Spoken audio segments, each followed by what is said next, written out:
ॐ सहनाववतु सहनौ भुनक्तु सह वीर्यं करवावहै तेजस्विनावधीतमस्तु मा विद्विषावहै। ओम शांति शांति शांति। ओम। हे परमपिता परमात्मा, गुरु और शिष्य की साथ साथ रक्षा करना, सहनव भुनक तो हमारा साथ साथ पालन पोषण करना, सह वीर्यम करवावहै, जिस ज्ञान को पाने के लिए हम लोग इकट्ठे हुए हैं उसमें हम दोनों मिलकर यानी गुरु और शिष्य मिलकर के पूरा पुरुषार्थ करें, परिश्रम करें। तेजस्विनौ अधीतमस्तु, हमारा जो ज्ञान है वो हमारे लिए प्रकाश आलोकित करे, प्रकाशित करे हमारे जीवन को। और सबसे बड़ी बात है कि माँ विद्विषा हो, या चारों तरफ विद्वेष है, नफरतें हैं, घृणाएं हैं, हम उससे ऊपर उठ करके प्रेम के सुंदर वातावरण में, प्रेम के संबंधों में बंध करके जीवन को आगे बढ़ाएं। ये इस मंत्र का भाव है। तो इसका एक नाम है चाय पे चर्चा। तो चाय भी मिलेगी ही, पर चर्चा हम पहले शुरू करें। और चर्चा का मतलब होता है संवाद, और ये संवाद की जो परंपरा है ये वैदिक काल से चली आ रही है। उपनिषद जितने भी लिखे गए वो संवादों में ही लिखे गए। शिष्य ने कुछ प्रश्न किया, गुरु ने जवाब दिया, मैत्रेयी ने कुछ पूछा, गार्गी ने कुछ पूछा, याज्ञवल्क्य ने समाधान किया। ऐसे ही फिर वो संवाद चला आया आगे गीता में, भगवान कृष्ण और अर्जुन के संवाद आगे चले। महाभारत भी संवादों का ग्रंथ है। रामायण के उत्तरकांड में गरुड़ जी और काकभूषुंडी जी के बीच में संवाद है। तो संवाद से ही परस्पर एक दूसरे के विचारों को जाना जा सकता है। और शंकराचार्य जी ने एक बहुत अच्छी बात लिखी है संवाद को लेकर के कि वादे वादे जायते तत्वबोधः, बोधे बोधे भासते चंद्रचूडः। वार्ता करते करते ही जो हमारी जिज्ञासा थी जिसको समझने की वो पूर्ण होती है, और उस जिज्ञासा की पूर्णता के बाद ही चंद्रचूड नाम है परमात्मा भगवान शिव का, वे शिव हमारे जीवन में अवतरित होते हैं। इसलिए चर्चा माने संवाद। तो संवाद एक तरफा ना हो, संवाद में तो दोनों तरफ के लोग, ईश्वर सर्वव्यापी है तो उसको पाने के लिए एक मंदिर में ही जाने की क्या जरूरत है, ऐसा कुछ था प्रश्न। जी जी, बहुत अच्छी बात है। उसको ऐसे समझें, पहले तो ये बात जो आपने कही है कि दक्षिण भारत में मंदिर इस तरह के क्यों होते हैं उसको थोड़ा समझें। अग्नि पुराण और मत्स्य पुराण दो ऐसे पुराण हैं जिनमें मंदिर निर्माण की पूरी विधा समझाई गई है, कैसे कंस्ट्रक्शन होते थे मंदिरों के, कैसा होना चाहिए जी, वो दो पुराणों में बड़े विस्तार से समझाया गया। और केवल दक्षिण भारत में ही अभी भी जो मंदिर बने हैं वो पूर्ण शास्त्रीय मर्यादा के हिसाब के मंदिर हैं। नॉर्थ में आते आते फिर वो मंदिर, क्षमा करें वो कैसा कहें, उसके लिए एक शब्द है, जैसे कि कपड़े का व्यापारी है तो वो अपना शोरूम में सब एक लाइन से चीजें टांग के बड़ा फोकस के साथ उसमें लाइट भी डाल देता है कि जो ग्राहक आए तो उसका सब जगह ध्यान जाए। ऐसे भगवान के मंदिर धीरे धीरे शोरूम की तरह से हमारे नॉर्थ में आते आते हो गए। एक साथ एक बड़ा सा प्लेटफॉर्म बना देते हैं, राधा कृष्ण हो गए, सीताराम, सब लाइन से खड़े हैं और उनके ऊपर बड़े तेज लाइट डाले जा रहे हैं और दर्शन करने वाले बड़े आनंद से दर्शन कर रहे हैं। लेकिन मर्यादा जो कहती है शास्त्र, अच्छा मर्यादा माने क्या हुआ, शास्त्र। और शास्त्र की जब हम बात करते हैं, बिना शास्त्र का सनातन धर्म है ही नहीं। कोई भी चीज का निर्णय हम कहाँ जाकर करें, मेरी बात मान के बिल्कुल नहीं, मेरे गुरु की बात मान के बिल्कुल नहीं। तस्मात् शास्त्रम प्रमाणम ते कार्य व्यवस्थितौ ज्ञात्वा शास्त्र विधानोक्तम कर्म कर्तुमिहार्हसि। भगवद गीता के 17वें अध्याय में, 16वें अध्याय में भी है थोड़े से इस तरह के श्लोक और 17वें अध्याय में भी है कि शास्त्र ही इस चीज में प्रमाण करेगा कि क्या ठीक है और क्या ठीक नहीं है। और शास्त्र शब्द का अर्थ क्या होता है, क्षमा करें, कबीर के दोहे भी लोग कहते हैं शास्त्र है, एक संत की वाणी। रहीम के दोहे भी शास्त्र हैं क्या? शास्त्र शब्द का क्या अर्थ है? तो उस शास्त्र शब्द की डेफिनेशन में कौन कौन सी पुस्तकें आ रही जिनको हम शास्त्र कहें? तो कहा जो हमारे जीवन के सर्वांगीण व्यक्तित्व को प्रकाशित करने में हमारा अनुशासन करते हैं। अनुशासन शब्द से शास्त्र बना है। अनुशास्ति जो हमारे ऊपर हमें एक डिसिप्लिन सिखाता है, एक मर्यादा सिखाता है, उसका नाम है शास्त्र। इसलिए वेदों में, चारों वेदों में मूलतः यदि कोई पूछे कि वेदों में है क्या, तो वेदों में दो चीजें प्रधान रूप से हैं, एक विधि और एक निषेध। विधि का अर्थ है यह करो, और निषेध माने ये मत करना। इस तरह की ही चीजें वेदों में ज्यादातर है। क्या करें और क्या ना करें का डिसीजन वहां पर किया हुआ है हमारे आचार्य, हमारे ऋषियों के द्वारा।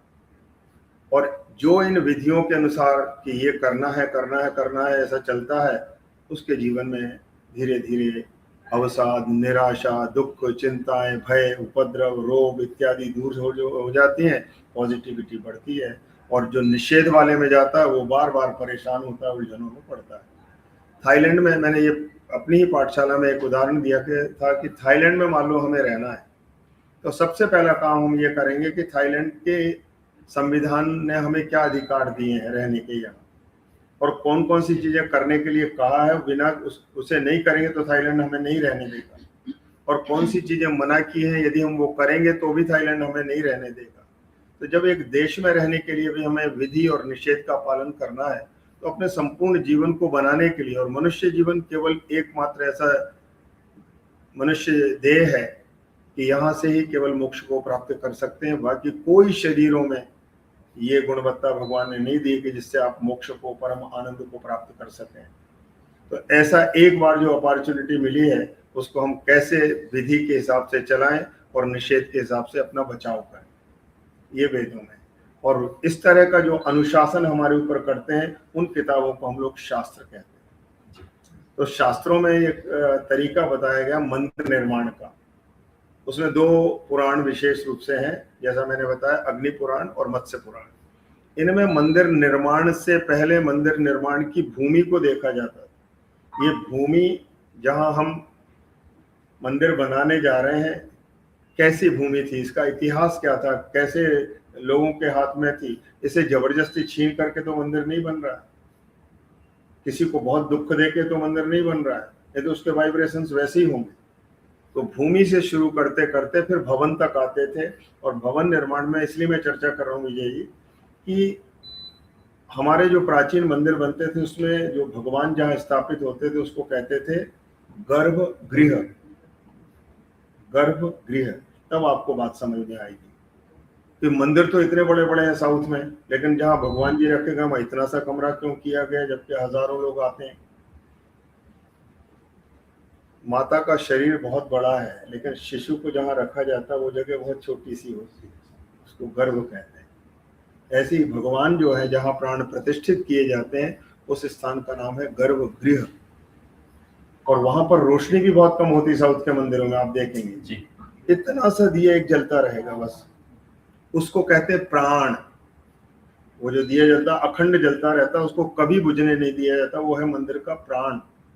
मंदिर का सिर, मंदिर के स्कंद, मंदिर का उदर, मंदिर का हृदय, मंदिर की आत्मा, मंदिर का प्राण, मंदिर के कान, मंदिर के पांव, ये सारा वर्णन मंदिर निर्माण में मिलता है। आज मैं वो लाया नहीं तो वो पूरे श्लोक है बाकायदा। तो उस रूप में जब हम मंदिर को देखना शुरू करते हैं तो हमें पता लगता है कि दक्षिण भारत के मंदिर बिल्कुल वैसे ही बने जैसा लिखा गया था दोनों पुराणों में। अब जब गर्भगृह में हम जाते हैं तो वहां देवता के दर्शन ही नहीं हो रहे हैं। और आपने तो एक बात और कर दी जो मैंने तो नहीं देखी है, क्योंकि मैं भी साउथ में बहुत मंदिरों में गया हूँ, कि वहां लॉक भी लगा दिया उन्होंने, ताला भी लगा दिया है। और यदि ताला लगाया है तो उसके पीछे भी एक कारण होता है। हालांकि ताला लगाना सर्वथा अनुचित है, मैं इसका समर्थन नहीं करूंगा। मंदिर के पट बंद होते थे पहले, पट माने द्वार, बंद किए जाते थे 12 से 3। भारत के हर सनातन धर्म के मंदिरों को 3 घंटे बंद किया जाता है। लोग कहते हैं पंडित जी लोगों ने खूब खाना खाया होगा इसलिए आराम करना होगा, इसलिए भगवान को सुला दिया और गए अपना। ये कारण नहीं है। उसको समझने के लिए फिर उतनी ही गहराई में हमें उतरना पड़ेगा कि ये जो जो देव प्रतिमा वहां लगी हुई है वो क्या एक पत्थर है? नहीं, मूर्ति में और देवता में जमीन आसमान का अंतर है। हमारे जो जब मंदिरों की प्रतिष्ठा होती है, मंदिरों में प्राण प्रतिष्ठा होती है, कभी उसको देखने का मौका मिले तो आप जरूर देखिएगा। बड़ी बारीक विधियां हैं। उस नारायण की प्रतिमा में, उस गणेश की प्रतिमा में किस तरह से वांग मनस्त चक्षु इन इंद्रियों का आवाहन होता है, किस तरह से प्राणों का आवाहन होता है, कैसे उसमें एक एक 16 संस्कार कराए जाते हैं मूर्ति के। और इतना सब होते होते 7 दिन में, पुराने जमाने में 7 दिन में प्राण प्रतिष्ठा होती थी। आजकल थोड़ा संक्षेप किया तो 5 दिन 3 दिन में कर लेते हैं लोग। और उससे पहले उसका शोधन करने के लिए जलादिवास, अन्नादिवास, फलादिवास, घृतादिवास, दुनिया भर के अधिवास और फिर शय्यादिवास इत्यादि करते थे। बड़ा लंबा विज्ञान है। एक पत्थर में को प्राणवान करने का जो क्रम है वो बड़ा वैज्ञानिक है, बड़ा साइंटिफिक है। तो अब उसमें यदि प्राण आ गए मूर्ति में तो उसे वह सारी चीजें चाहिए जो एक प्राण वाले हम लोगों को चाहिए। इसलिए मंदिरों में 3 बार भोग लगता है, बाल भोग है भगवान को। और ये भावना ही तो है जहाँ जो भक्त एक पत्थर को भगवान बना डालता है। वे लोग अधिकारी थे, वे लोग जाते थे मंदिर में। तो यदि मेरी इच्छा हुई कि मेरे घर में मैं भी ठाकुर जी की इस तरह सेवा पूजा करूं, एक तो ये बात, और दूसरा है मैं बीमार भी तो पड़ सकता हूँ। आज मैं नहीं जा पाया तो मेरे घर में भगवान है, मैं बैठ के प्रणाम करता हूँ उनको, वही भाव उनके प्रति प्रकट करूं। तो हमने घर में मंदिर बनाया, लेकिन उससे ऊपर फिर एक और मंदिर है।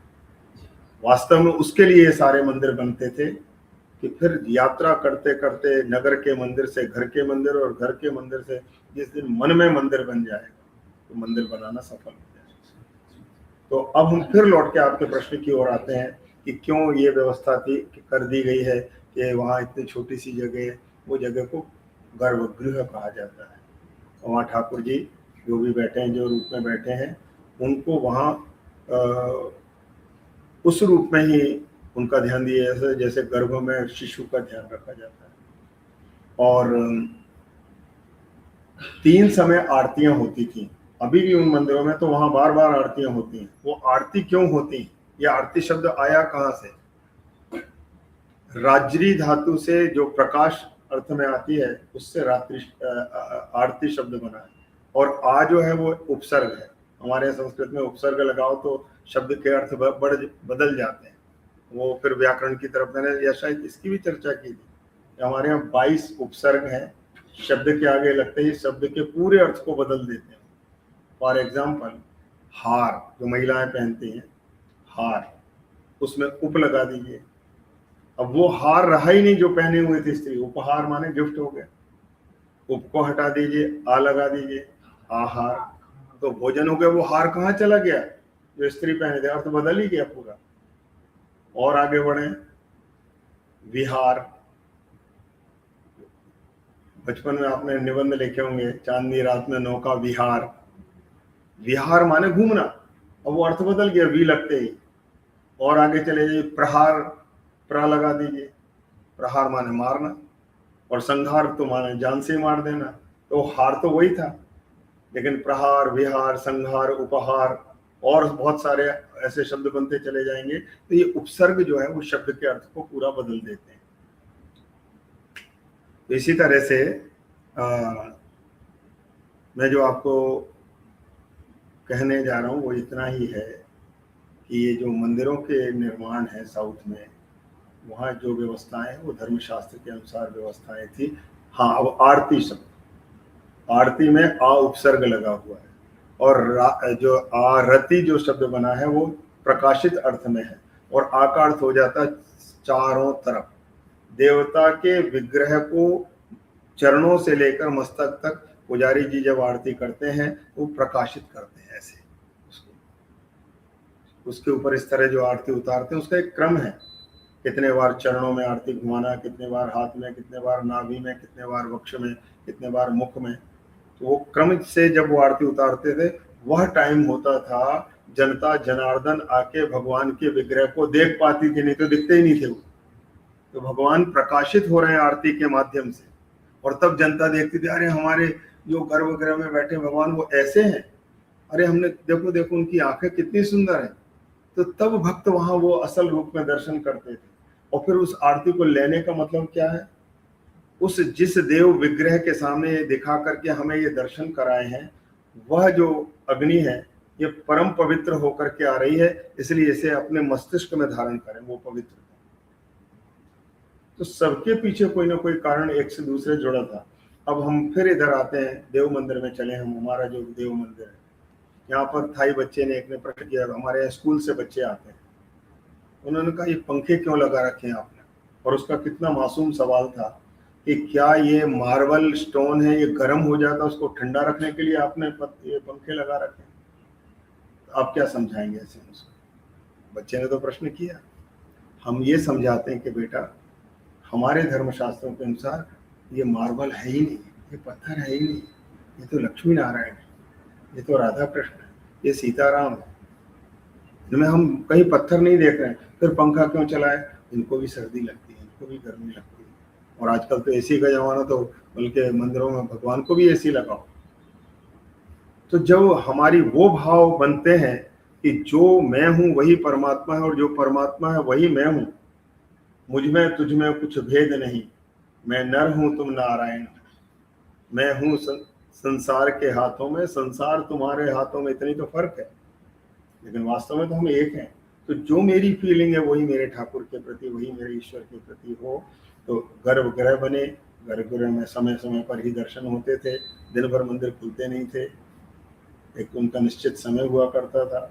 ये तो अब क्या है, पॉपुलेशन इतनी बढ़ गई है भारत की कि यदि ऐसा करें तो जब 24 घंटे भगवान खड़े हुए हैं और फिर भी उनके दर्शन करने में भीड़ चली आ रही है, और भीड़ को ऐसे ऐसे धक्के दे दे करके हटाना पड़ता, हम उनको गुस्सा भी करते हैं, लेकिन उनकी भी तो जरा देखिए कि जहाँ अभी एक महात्मा आए थे हमारे यहाँ श्रावण में, तो वो आए थे बिहार में, एक जगह है देवघर, जहाँ झारखंड में जी, वहां पर उनका है वैद्यनाथ धाम, जो 12 ज्योतिर्लिंगों में से।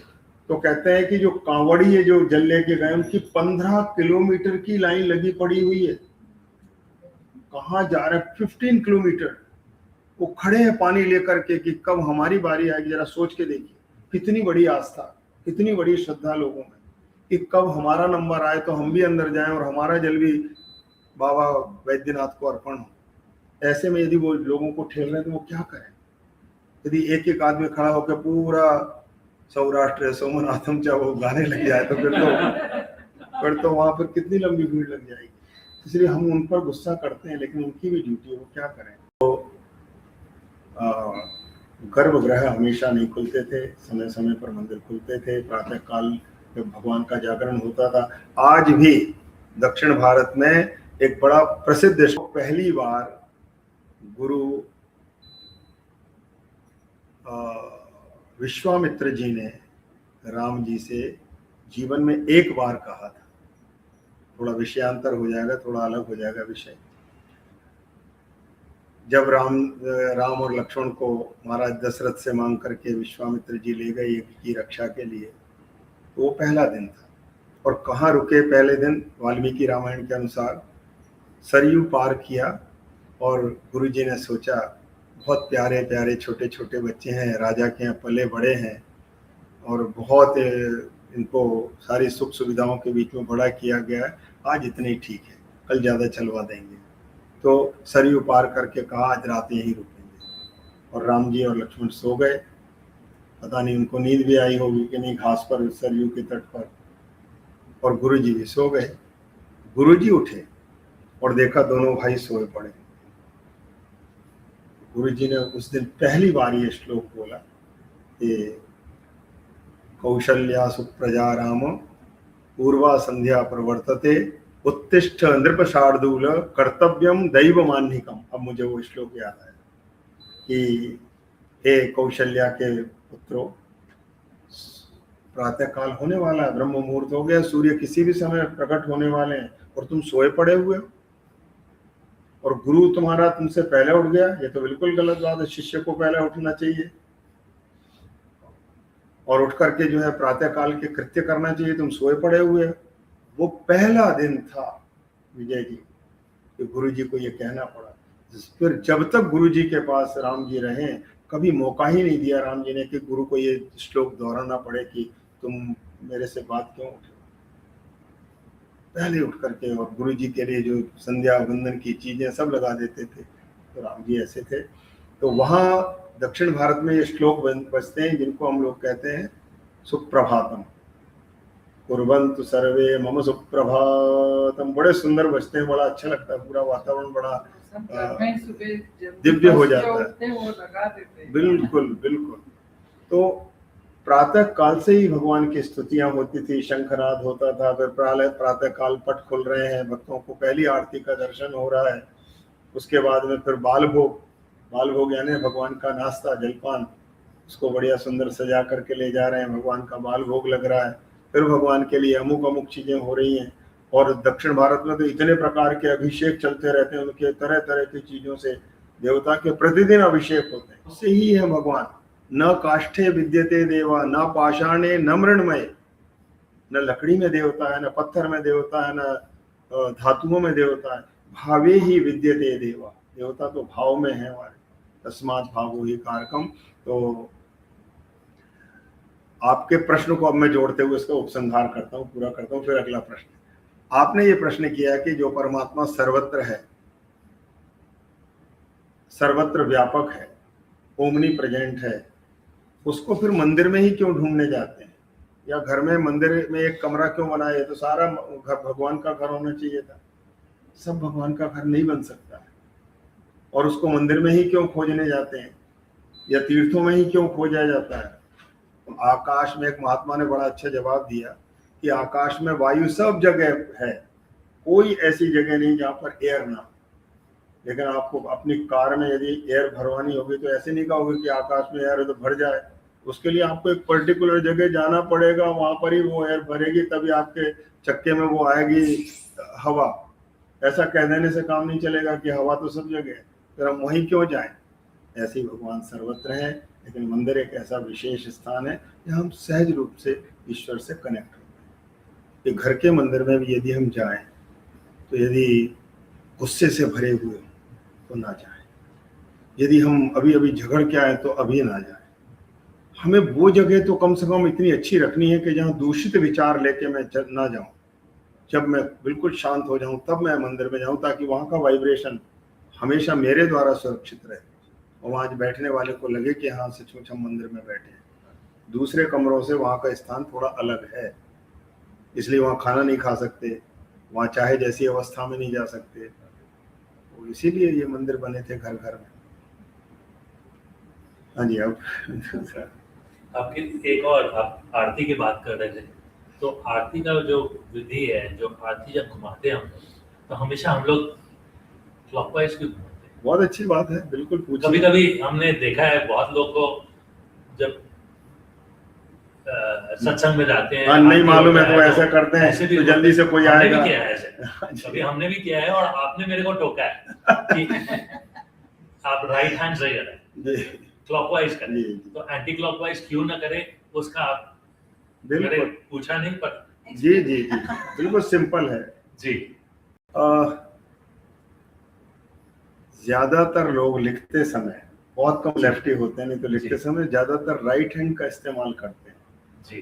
कोई फास्ट काम कर रहा हो तो इस हाथ की अपेक्षा ये काम, आज कंप्यूटर वगैरह में भी ये उंगलियां बहुत तेजी से चलती हैं, यानी बाजा बजाने वाला बहुत कम होंगे कि इस हाथ से ये जो चला रहे हो और इससे कर रहे हो।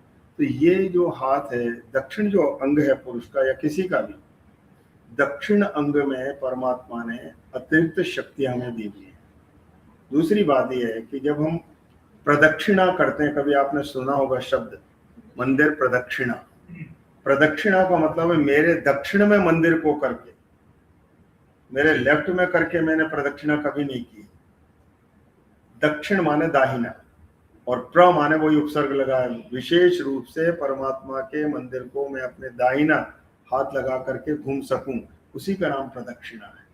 तो जितने भी रोटेट होने वाले काम है वो सब राइट टू लेफ्ट हैं, जी। इसलिए आरती का भी क्रम वही रखा गया कि ये इस क्रम से हम जो है भगवान का विग्रह का दर्शन करें और आरती करें। इसी में एक जरा सा थोड़ा डिफरेंट है, जैसे मैंने ऑब्जर्व किया तारापीठ में जो 10 महाविद्याओं में तारा, हाँ जी, हाँ जी, उनका जब कर रहे थे तो पहले क्लॉकवाइज फिर एंटी क्लॉकवाइज काइंड ऑफ 8 बना के उनके चरण को किया गया, उसके ऊपर ऊपर गए। देखिए मैंने आपको कहा था कि आरती फिर कई रूपों में होती है, आरती के कई प्रकार हैं।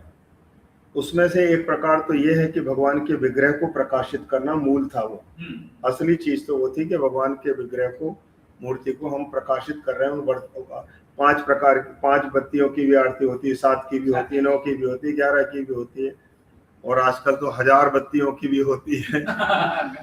ये इसके अलावा ये जो आपने कहा कि ऐसा 8 का अंक बनाते हैं, तो 8 जो है वो इन्फिनिटी का नंबर है, एक्चुअली अनंत का नंबर है, तो ये भगवान भी अनंत है। एक तो ये बात है, और दूसरा वैष्णवों में थोड़ा स्टाइल से वो इस तरह ऐसे घुमाएंगे, फिर ऐसे करेंगे, फिर ऐसे ले जाएंगे, ये सब बाद में आचार्यों ने किए जिसको जैसा लगा, लेकिन मूल रूप से आरती है भगवान के विग्रह को प्रकाशित करने का नाम। अब वो क्या क्लॉकवाइज ही होती है वो। हाँ जी, हाँ जी प्रियंका जी आप करें, नहीं तो ये लोग आपको जी। दूसरा प्रश्न था कि हम लोग बोलते हैं हम लोग 84 मिलियन ईयर से हम लोग का ये जन्म होता आ रहा है, तो क्या हम लोग ह्यूमन फॉर्म में जन्म ले रहे हैं इतने सालों से जी। तो क्या आज मैं ह्यूमन हूँ तो कल मैं कुत्ता बिल्ली ऐसे पैदा होने वाली जी। तो बोलते ना जब मैंगो डाल रहे तो मैंगो ही पैदा मिलेगा, तुम्हें पपैया नहीं मिलने वाला। जी जी। सो क्या 84 मिलियन से मेरा ह्यूमन बर्थ ही है? बिल्कुल सही है। इसमें भी फिर हम मेरी बात ना माने, किसी की बात ना माने, शास्त्र क्या कहते हैं? धर्मशास्त्र ये बताते हैं कि जो 84 लाख योनियों की कल्पना हमारे यहाँ की गई है, उसमें कुछ जल के जीव हैं, कुछ वायु के जीव, आकाश के जीव हैं जिनको तरियक कहते हैं, आकाश में उड़ने वाले परिंदे हैं, कुछ भूमि के नीचे के जीव हैं, कुछ रेंगने वाले जीव हैं, अलग अलग अलग तरह के जीव हैं, और उनको मैं आपको लाके कभी दूंगा, मेरे पास में वो लिखे रखे हैं कि टोटल 84 लाख किस तरह हमने उनको गिने हैं, उसकी गिनती है मेरे पास में कि पानी के टोटल कितने मिले हैं अभी तक जीव। उससे ऊपर आज तक साइंस वालों को भी नहीं मिले, ये जो पानी का खोज कर रहे हैं उनको भी इससे ज्यादा नहीं मिले, तो हमारे ऋषियों ने पहले ही किताबों में लिखे हुए। तो ये इतने तरह के जो क्रिएचर्स है, ये कैसे उनकी यात्रा चल रही है, तो उसको यदि हम देखें हमारे धर्मशास्त्रों के अनुसार, तो गीता के 8वें अध्याय की ओर हम फिर आएंगे। गीता के 8वें अध्याय में अर्जुन ने यही प्रश्न किए हैं कि बल्कि 6ठे अध्याय में भी एक बहुत अच्छा प्रश्न किया अर्जुन ने कि हे प्रभु, एक साधक, एक भक्त अपनी साधना कर रहा है, नित्य प्रति वो देव मंदिर में जाता है, बहुत अत्यंत धर्म के पीछे चलने वाला बना, और अब उसको लग रहा है जैसे उसे बताया गया था उस मार्ग पर चलते हुए कि जल्दी ही उसका मोक्ष हो जाता, उसे भगवान की प्राप्ति हो जाती, लेकिन उससे पहले मृत्यु आ गई। अब जब मृत्यु आ गई तो वो तो मर गया। उसका जो, जैसे एक यात्री चला जा रहा है वैष्णो देवी की ओर, लेकिन रास्ते में ही मर गया, अब वैष्णो देवी तो नहीं पहुंचा, तो उसका क्या हो? जो एक व्यक्ति ने यहाँ तक की साधना की थी, कच्चिन्नो भय विभ्रष्ट छिन्नाभ्रमिव नश्यति, क्या जैसे बादल धीरे धीरे धीरे जमा हुए थे और अब बरसने वाले थे, इतने में तेज तूफान आया और सारे बादलों को छिन्न भिन्न कर गया, तो अब ऐसे ही जिसने लगातार अपने जीवन की उपासना की थी और वो मृत्यु को प्राप्त हुआ, उसके बारे में कुछ बताइए आप। तो भगवान ने बड़ी गारंटी के साथ कहा, पार्थ नैवेह नामुत्र विनाशस्तस्य विद्यते। हे पार्थ, मुझ पर विश्वास करो, उसकी साधना कभी नष्ट नहीं होती, कभी नष्ट नहीं हो। तो कहा फिर क्या होगा यदि वो बहुत उत्तम कर्म करने वाला है, और उत्तम कर्म किसको कहेंगे, नीच कर्म किसको कहेंगे, वो भी शास्त्रों के हिसाब से।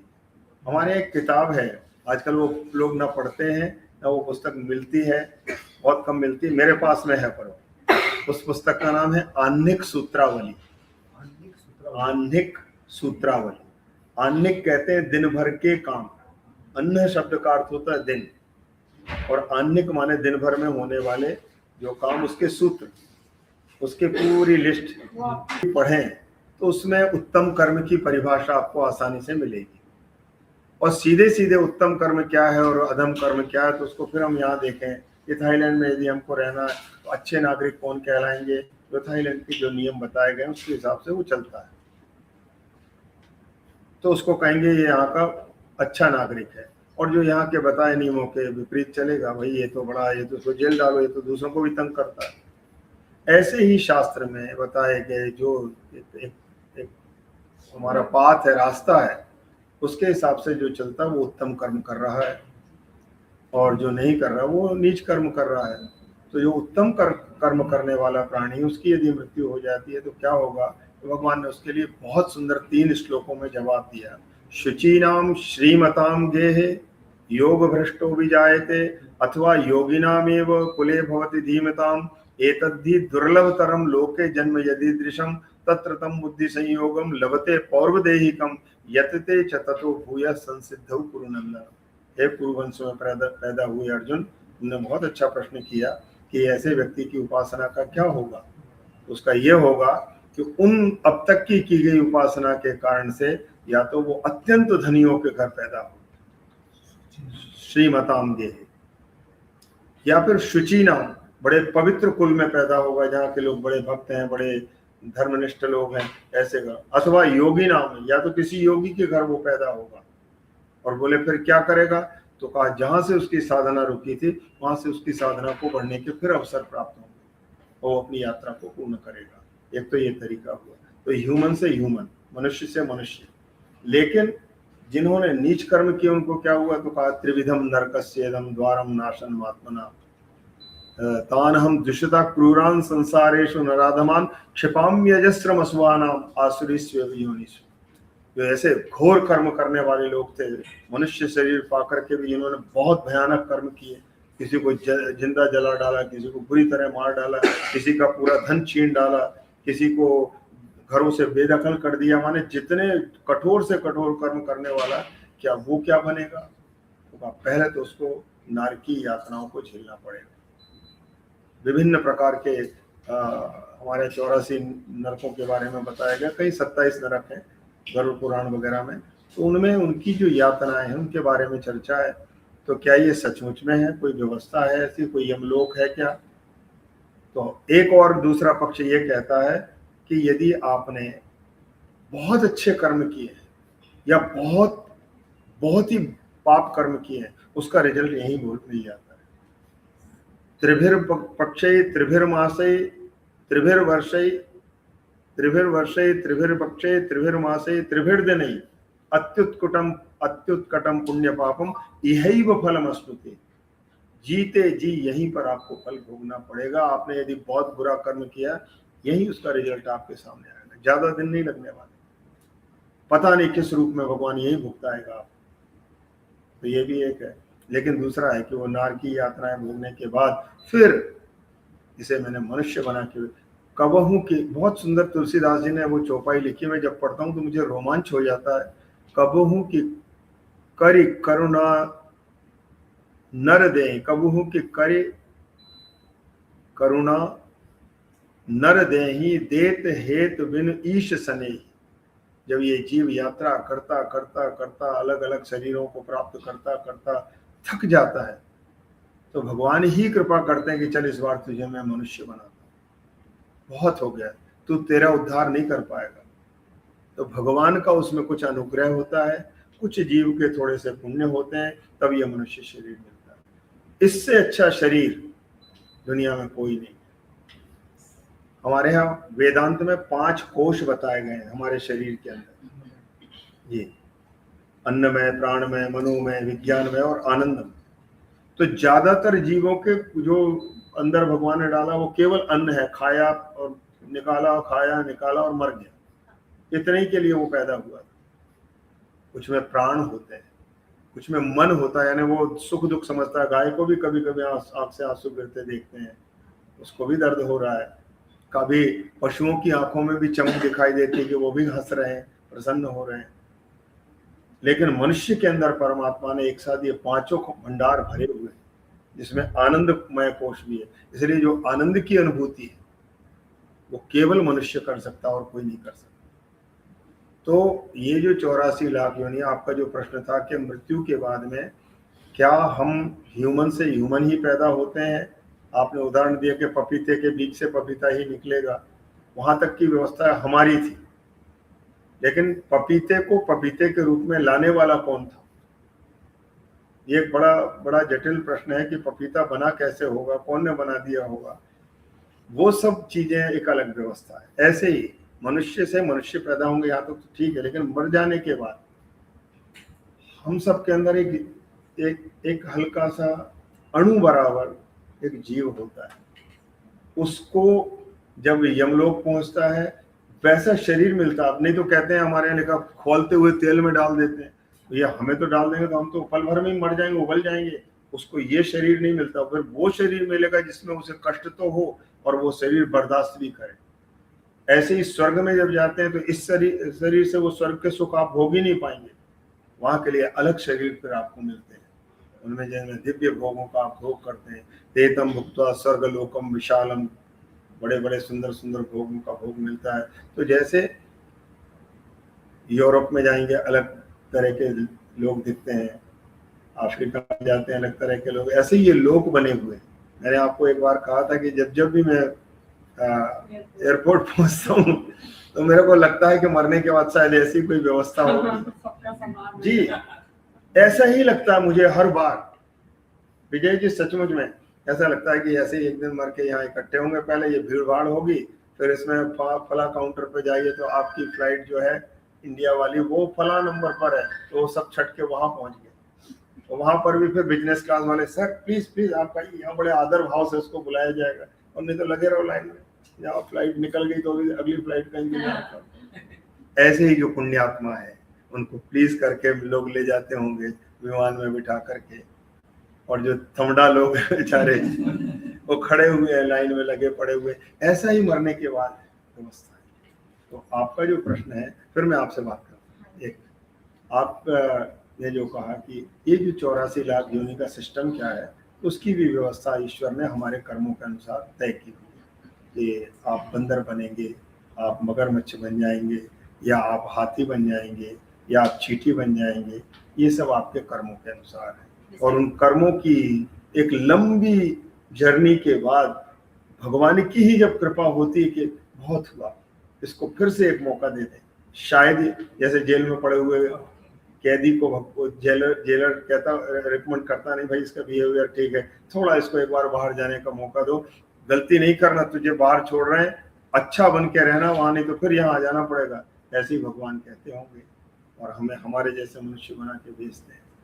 तो वास्तव में तो वो 84 लाख योनियों के सर्कल में जाना ही पड़ता है, लेकिन बाद में पुण्य कर्मों के अनुसार मनुष्य की प्राप्ति होती है। भगवान का, ईश्वर का वो तो यही है कि मरने के बाद में फिर एक व्यवस्था में हमें जाना पड़ता है, और हमारे जो कर्म है उसके हिसाब से हमें अलग अलग बॉडीज मिलती हैं, और वहाँ से फिर कर्मों का भुगतान करता हुआ एक लंबी जर्नी के बाद फिर ये मनुष्य शरीर मिलता है। और ये यात्रा कब तक चलेगी, ये जर्नी हमारी, जब तक कि हमारी मंजिल जो अल्टीमेट गोल है वो ईश्वर ही है। जिस दिन उसको मिल गए, तमेव विदित्वा मृत्युमेति नान्यः पंथा विद्यते अयनाय, यजुर्वेद में लिखा है कि तमेव विदित्वा, ईश्वर को जान करके ही, ईश्वर को पा करके ही ये यात्रा पूरी होगी। तो कहा कोई और रास्ता, बोले नान्या पंथा, कोई और रास्ता है ही नहीं। ईश्वर को पाने के बिना मोक्ष नहीं होता, और ईश्वर को पाने का यदि कोई साधन है तो केवल मनुष्य का शरीर है, बाकी अलावा कोई से किसी शरीर से ईश्वर को नहीं पाया जा सकता। संस्कार, माता पिता के 2 बेटे हुए, एक ऐसा संस्कारी है कि वो बहुत शांत है, सौम्य है, पढ़ता लिखता है, माँ बाप की आज्ञा का पालन करता है, और एक बच्चा उन्हीं के यहाँ पैदा हुआ है लेकिन वो थोड़ा सा नटखट है, केयरलेस है, या और दुनिया भर की शैतानी करता, माँ बाप की सुनता नहीं है। तो ये जो 2 अलग अलग हुए, वही जीन्स, वही माता पिता, सब कुछ है, लेकिन जैसे एक संस्कार भी जीव का कंटिन्यू चला आता है, वो कहीं भी चला जाए उसके जो संस्कार हैं वो उसके साथ साथ पीछे चलते हैं। और इसीलिए कहीं एकदम से फायर होता है आदमी को और ईश्वर की तरफ निकल पड़ता है। एक महात्मा थे राजस्थान में, मैं उनसे बहुत ज़्यादा प्रभावित हूँ। अब तो वो पूरे हो गए। स्वामी महेशानंद गिरी राजस्थान के थे। फालना और बाली एक जगह है राजस्थान में, वहाँ का उनका शिविर था और उनकी शादी होने वाली थी। वो हार्वर्ड से पढ़ के आए थे, एमडी किया हुआ था उन्होंने। और उसके बाद उनके शादी का डेट निकल गई, एक ही बेटा। और वो कहते हैं कि अचानक जो है मैं छत पर पड़ा सोच रहा हूँ कल मेरी शादी हो जाएगी तो मैं तो बड़ा चक्कर में पड़ जाऊँ, मैं तो इस तरह का हूँ नहीं, और मैं कैसे पत्नी को संभालूं, कैसे, मुझे तो घर गृहस्थी का बिल्कुल भी, मेरी तो रुचि ही नहीं इस तरह। और सुबह उठ करके माँ को प्रणाम करके कहा मैं तो हिमालय जा रहा हूँ, उत्तरकाशी जा रहा हूँ, मुझे शादी नहीं करना। घर में सारी तैयारी थी, मेहमान आए हुए थे, तो वो उठे और उत्तरकाशी चले गए। तो ये अंदर जो एक स्पार्क पैदा होता है, ये कई जन्मों से चला आ रहा, न जाने कहाँ आकर के वो ऐसा होगा और आपको सबसे अलग कर देगा, ले जाएगा। तो ये भी जैसा डॉक्टर ने खोज की है तो वो निश्चय ही है कि कुछ ना कुछ अनेक जन्मों से जो चला आ रहा है उसी से होता है कि एक आदमी, अब पुराण की एक कथा आती है बहुत सुंदर सी, जिसे आधी हम जानते हैं आधी हमें नहीं बताई गई है या आधी हमें जानकारी नहीं है। ध्रुव के बारे, 5 वर्ष के ध्रुव को भगवान मिल गए। तो लोग बड़ा सवाल करते हैं कि 100 साल तक महात्मा तपस्या करते हैं, उनको तो भगवान मिलते नहीं है, कठिन तप कर रहे हैं, दोनों हाथ सूर्य की तरफ उठा के खड़े हुए हैं, पानी में जल में बैठ करके तपस्या कर रहे हैं, भगवान नहीं मिलते। 5 वर्ष का जो ध्रुव है, जो कि इस बात से घर से निकला था कि मेरे पिताजी ने मुझे गोद में नहीं बिठाया, तो माँ ने कह दिया कि बेटा तुम तपस्या करो, भगवान तुम्हें गोद में बिठाएंगे, और उसको भगवान मिल गए। तो ये कैसे संभव है कि 5 साल के बच्चे को भगवान मिल जाए? यहाँ तक की कथा हमारे भागवत वगैरह में मिलती है, लेकिन इसके पहले की कथाएं मुझे संतों की कृपा से सुनने को मिली कि कहते हैं कि ध्रुव के 60 जन्म बीत गए थे तपस्या करते करते करते करते, और जो 60वां जन्म था उसमें ईश्वर की प्राप्ति उसको होने वाली थी।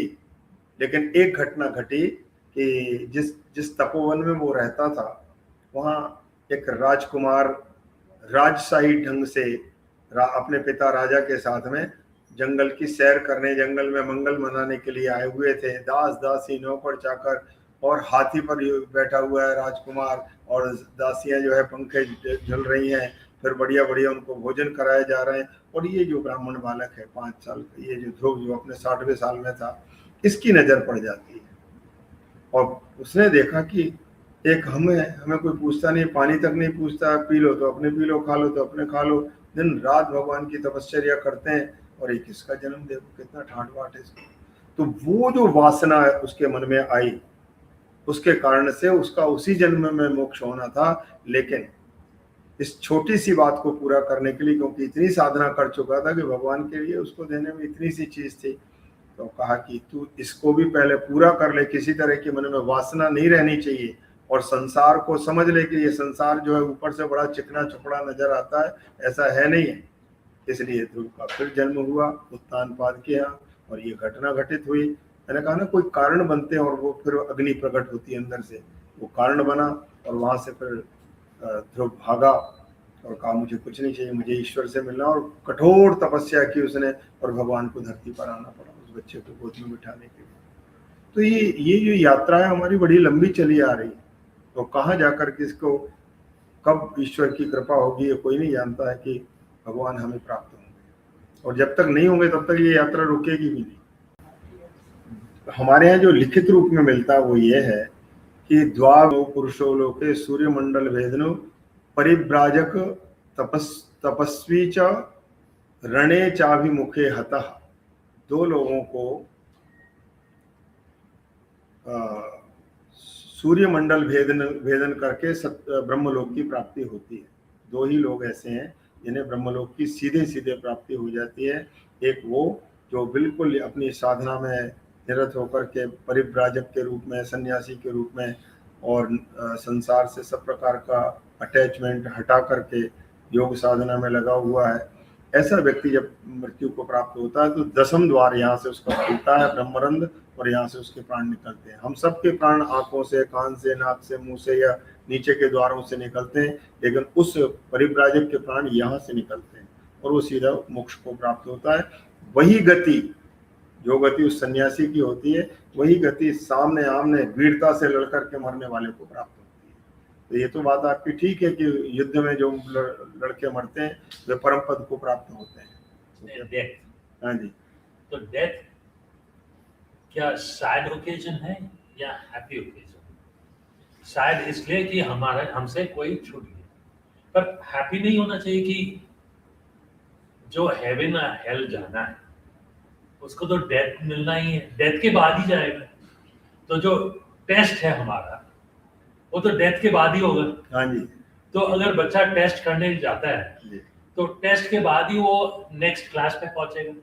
अगर उनको हेवन मिला तो अच्छा, हमें खुश होना चाहिए। बिल्कुल। अगर हेवन ना मिला तो वापस इस आएंगे, फिर तैयारी करेंगे, इस दुनिया में ही आएंगे, फिर टेस्ट की तैयारी करेंगे, फिर टेस्ट की तैयारी करेंगे। तो जब डेथ होगा तो उसके बाद ही हमें वो चांस मिलेगा हेवन जाने का।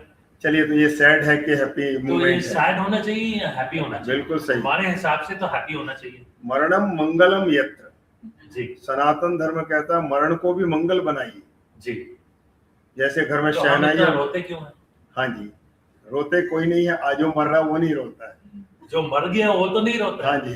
जो आपने हैप्पी बना के चले गए, अब बाद में कोई लोग क्या करें, हमें क्या करना उससे? आप हैप्पी हैप्पी जाइए, खुश खुश जाइए। जी। अब बाकी लोग रोए तो अब उसको अपनी यू कांट हेल्प, उनको कोई नहीं रोक सकता। बोलते हैं कि अगर हम रोते हैं तो जो आत्मा हमें छोड़कर गया है उसको हम वापस बुलाते हैं। आप क्यों गए? हमें छोड़कर उनके बुलाने से यदि आत्मा आती तो फिर सब जीवित होकर खड़े हो जाते। उनके बुलाने से आत्मा नहीं आने वाली है। वो केवल अटैचमेंट है। हमारा अटैचमेंट इतना ज्यादा है कि हमारे बच्चे यदि 2 घंटे लेट आए ना तो हम अच्छा बाद में सोचते, बुरा पहले सोचते। एक्सीडेंट ना हो गया, उसका फोन ही नहीं आ रहा, फोन ही नहीं उठाते। आजकल के बच्चे फोन रखते हैं, उठाते ही नहीं, पता नहीं क्या क्या सोचने लग जाएंगे। तो बुरा सोचते हैं उनके प्रति जिनसे बहुत प्यार करते हैं और इसीलिए रोते हैं।